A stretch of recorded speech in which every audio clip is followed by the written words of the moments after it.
श्री स्वामी समर्थ. जय जय स्वामी समर्थ. नमस्कार मैत्रिणींनो, स्वागत आहे तुम्हा सर्वांचं पुन्हा एकदा माझ्या या नवीन व्हिडिओमध्ये.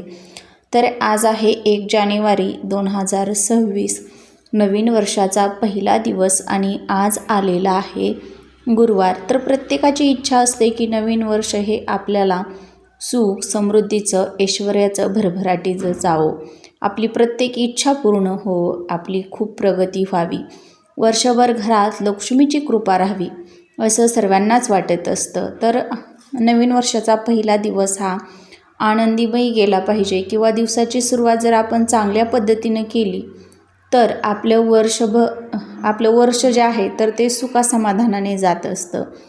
तर बघा, आज गुरुवार आहे, स्वामींचा वार आहे आणि स्वामींच्या वारानं म्हणजेच गुरुवारनं या नवीन वर्षाची सुरुवात झालेली आहे.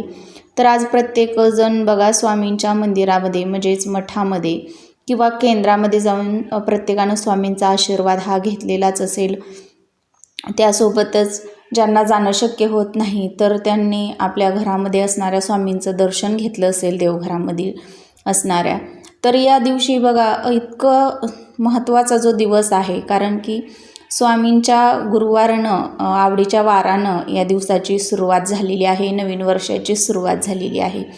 आणि अशा या पवित्र दिवशी आपल्याला कोणती सेवा करणं जरी जमलं नाही किंवा काहीच सेवा आपण केली नसेल दिवसभरामध्ये, तरी आज संध्याकाळी आपल्याला घरामध्ये या ठिकाणी असा एक दिवा लावायचा आहे.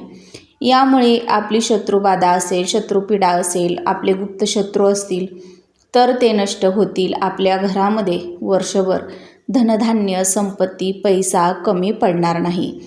त्यामुळं आपण हा जो दिवा आहे तर तो संध्याकाळी लावायचा आहे. तर हा दिवा कुठे लावायचा, दिव्यामध्ये तेल घालायचं की तूप घालायचं आणि दिवा कोणत्या धातूचा घ्यायचा याविषयीची संपूर्ण माहिती मी पुढे व्हिडिओमध्ये देणार आहे. त्यामुळे तुम्ही हा व्हिडिओ कुठेही स्किप न करता शेवटपर्यंत नक्की पहा, म्हणजे याविषयीची योग्य माहिती तुम्हाला मिळून जाईल. तर बघा, आज ज्यांना मठामध्ये जाणं किंवा केंद्रामध्ये जाणं स्वामींच्या शक्य नाही, त्यांनी स्वामींच्या मूर्तीवरती घरीच अभिषेक करायचा आहे पंचामृतानं किंवा दुधानं. त्यानंतरनं बघा आपली देवपूजा ही जी आहे तर ती आपण करून घ्यायची आहे. तर अशा पवित्र दिवसाची सुरुवात आपल्याला आपल्या गुरूंच्या म्हणजे स्वामींच्या पूजेनं करायची आहे. त्यासोबतच बघा या दिवशी गुरुवार आलेला आहे तर तो माता लक्ष्मीला सुद्धा समर्पित असतो, आपल्या स्वामींना समर्पित असतो. आणि या दिवशी आपल्या घरातील सर्व नकारात्मकता कायमची दूर करण्यासाठी आपल्या घरात लक्ष्मी स्थिर राहील असा हा एक उपाय आपण या दिवशी करायचा आहे. त्यासोबतच आपल्याला मुख्य प्रवेशद्वारावरती कुंकानं लक्ष्मीची पावलंही काढायची आहेत. त्याचबरोबर मुख्य दारावरती आपल्याला एक स्वस्तिक देखील आवर्जून काढायचं आहे. त्यामुळं माता लक्ष्मीची कृपाही आपल्यावरती कायम राहत असते.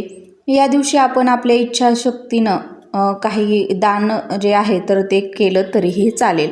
आणि आज संध्याकाळी आपल्याला हा दिवा लावायचा आहे. त्यासाठी एक स्वच्छ मातीचा दिवा घ्यायचा आहे. तो कुठेही फुटलेला नसावा किंवा तुटलेला नसावा. त्यामध्ये कापसाची दुहेरी वात आपल्याला घालायची आहे. या दिव्यात आपल्याला शुद्ध गाईचं तूप टाकायचं आहे आणि हा दिवा तुम्हाला केळीच्या झाडाखाली लावायचा आहे.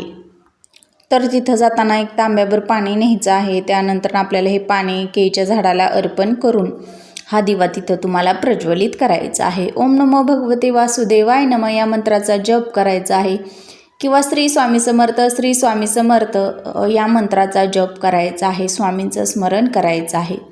तर आपल्या कुंडलीतील जो बृहस्पती आहे तर तो मजबूत आणि बलवान होत असतो यामुळं.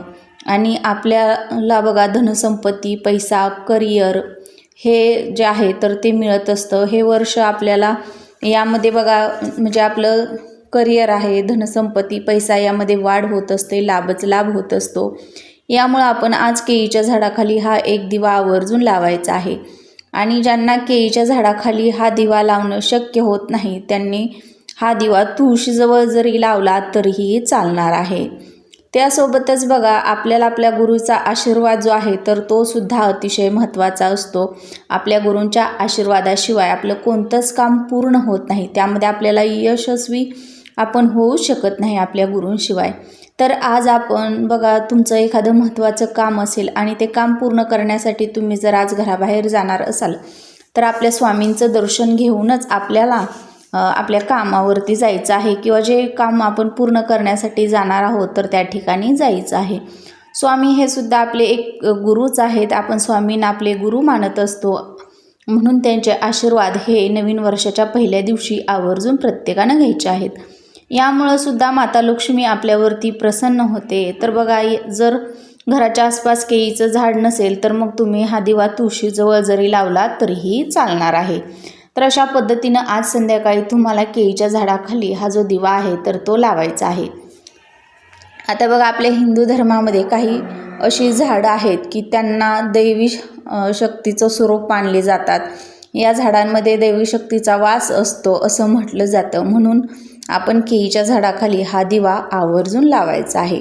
तर आजची सांगितलेली माहिती आवडल्यास व्हिडिओला लाईक करा, शेअर करा आणि चॅनलवर नवीन आला असाल तर प्लीज चॅनलला सबस्क्राईब करा.